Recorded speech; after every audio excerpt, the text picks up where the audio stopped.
Alright, I'm not really sure what I'm doing with this web space, so I'm going to take a shot at some of this fandom or trivia you find around on YouTube.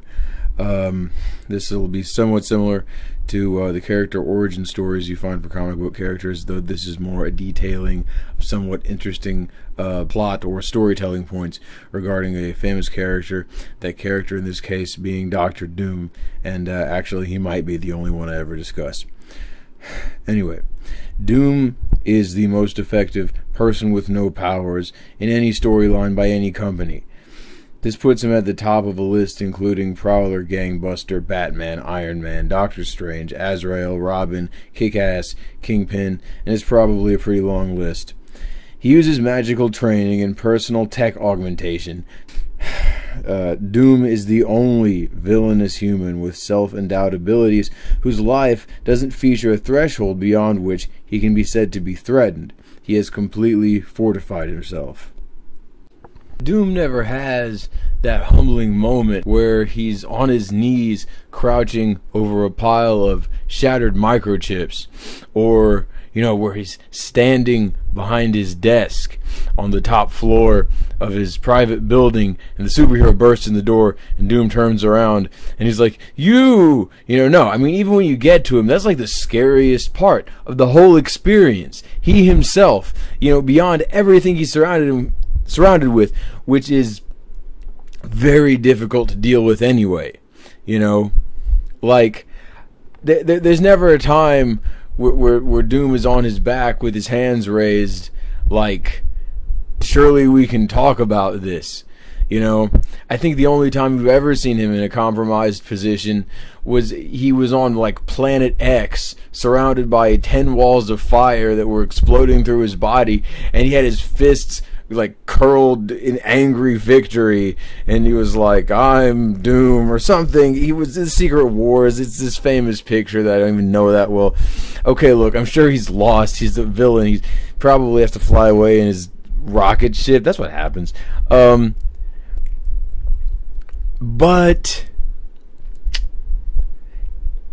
honestly, I mean, you name for me in the comments a time when he's been like, I mean, people even say, oh, the Joker doesn't mind losing. Well, the Joker has gotten a few bloody noses, and we've all seen that. Doom is he's very good at his whole. I think he's really, what you want to say is, he's not, you don't want to root for him, but he's a success. That's how he's different from, like, most villains, is he's successful. He hasn't lost his office at all. Probably makes a little bit of money. Probably has some venture capital investments. The magic thing is still working out for him. Robots. They're going to be big in the next 10 years. He's got that well speculated,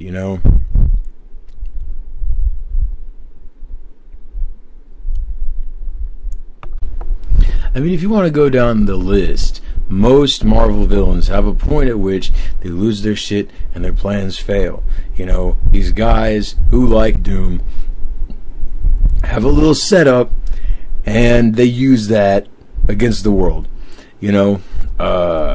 Smythe, Silvermane, Dr. Octopus, the Mole Man, Mole King, whatever, that guy.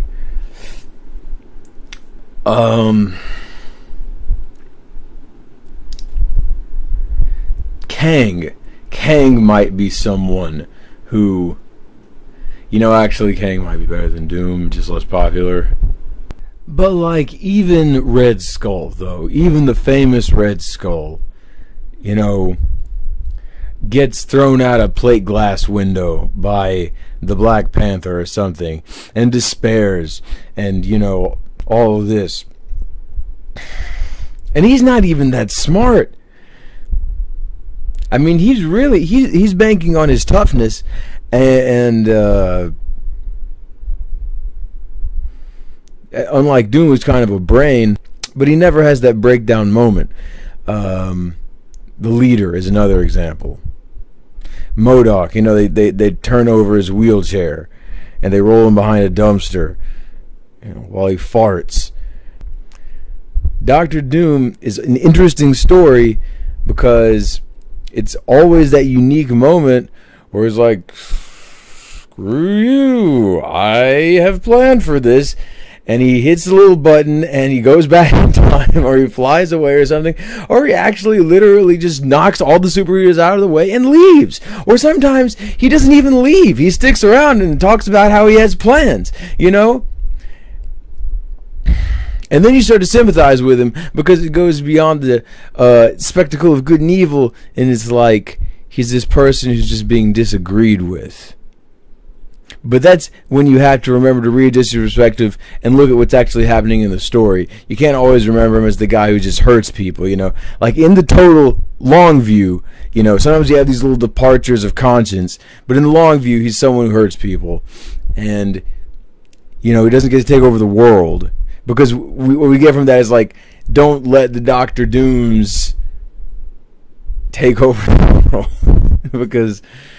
because that would just be unpleasant. You wouldn't want that. I don't know really what the lesson is.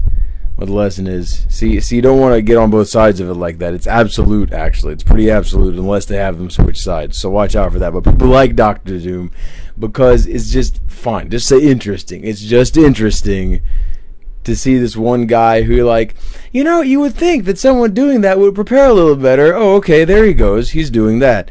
You know, well, I can kind of, at least he got ready. Yeah, Doctor Doom.